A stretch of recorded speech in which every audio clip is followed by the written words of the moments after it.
Hello, we're here today with Dr. Ogan Gürel, who's of Turkish-American ancestry, is a former medical doctor. He's an expert, correct me if I get this wrong, on the convergence between biology and electromagnetics. Perfect.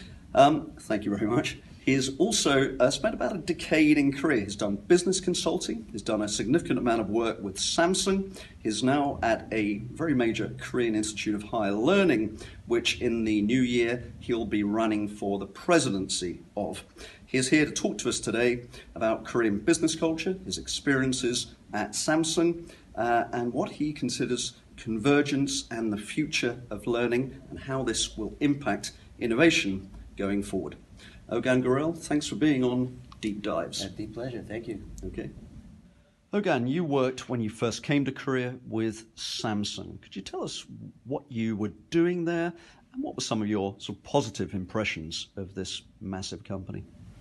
Sure, I was at the Samsung Advanced Institute of Technology, also known as SITE. It's the Central Corporate Research Lab, specifically in the CTO office. They're doing strategy, R&D management, open innovation, areas around CTO. It was a marvelous experience. I was there for 4.5 years. Wonderful people, very smart people, very intense, very dedicated. And personally and professionally, I learned a great deal. I mean, Korean culture is very group-oriented and not as individualistic, if you will, as an American, where you have to engage and interact and understand other people much more closely. And that's a capability and life skill that I think really expanded me personally and professionally, really understanding what other people are thinking. In Korean, we call that nunchi, and I learned a lot. Ogan, Samsung is widely recognized to be facing a number of difficulties in breaking out of the fast follower paradigm to become a true leader. Care to comment?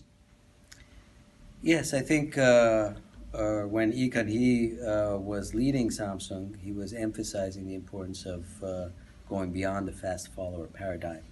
The challenge is that much of Samsung's current success, which they're trying to break out of, was based on that fast follower paradigm. So it's very difficult to go back and say, oh, that's not successful, we need to do something totally different, totally radical, totally disruptive.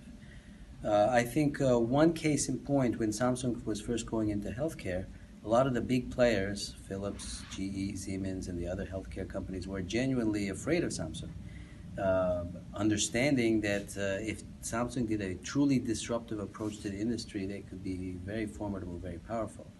The fact is, Samsung did mostly incremental approaches in the field, and that level of fear is not there anymore. Samsung is not as strong as I think its potential could have been. Ogan, you've been a close observer of Korean business culture. Now, you've talked to me about a theory you have you call Korean gravity, which you think may be holding Korea back in some sense. Tell us more. Sure. I don't know if the theory might be the best word, but it's an observation where a lot of organizations in Korea have very high aspirations, high ambitions, and indeed Korea and the nation has accomplished a great deal. So we want to be world's #1 university, a global first corporation, or even small organizations have very high ambitions. But what seems to happen is after some time, some challenges, some peer pressure, some group pressure, some desire to be in the comfort zone. We say in Korean, 복잡해요, which means complicated. All of these come to bring the organization and individuals back to a more less ambitious level. And so I would call that kind of the Korean gravity effect. Very good intentions in the beginning, but in the end we don't reach as much as our potential would suggest. Tell us what you're doing right now. I'm a professor and vice chair at the Management of Innovation program at DIGIST. DIGIST is Daegu Gyeongbok Institute of Science and Technology. It's one of the 4 national science and technology institutes in Korea. KAIST, as many people are familiar, is the first, original, and largest one.